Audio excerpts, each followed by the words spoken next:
Lei ha avuto dei danni a casa? Alla casa è venuto il cornicione tutto dalla parte della casa. È riuscito a rimettere le cose a posto? Sì, sì, abbiamo dovuto anzi tirar via anche quello che era rimasto.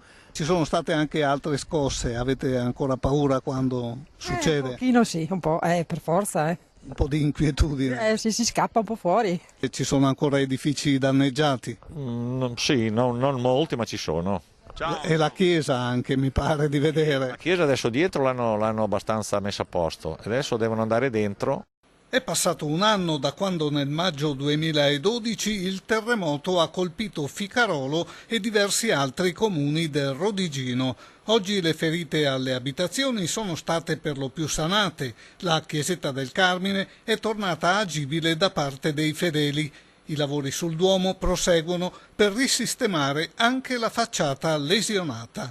Un anno dopo il sisma, l'Agenzia delle Entrate mette le ruote ai propri uffici e incontra i cittadini per fornire assistenza e consulenza sui temi fiscali. Offriamo consulenza e assistenza, infatti alle mie spalle, come vedete, c'è il camper e ci sono delle postazioni simili a quelle che i cittadini trovano presso gli sportelli dell'Agenzia delle Entrate. Il camper dell'Agenzia sarà in piazza a Ficarolo anche domani per aiutare i cittadini a sbrigare ogni tipo di pratica. A Ficarolo saremo presenti oggi e domani, però nei giorni successivi saremo presenti presso i comuni di Fiesso Umbertiano per altri 2 giorni e la settimana successiva presso i comuni di Trecenta e successivamente presso il comune di Occhiobello, dove andremo a concludere l'attività di questa stagione.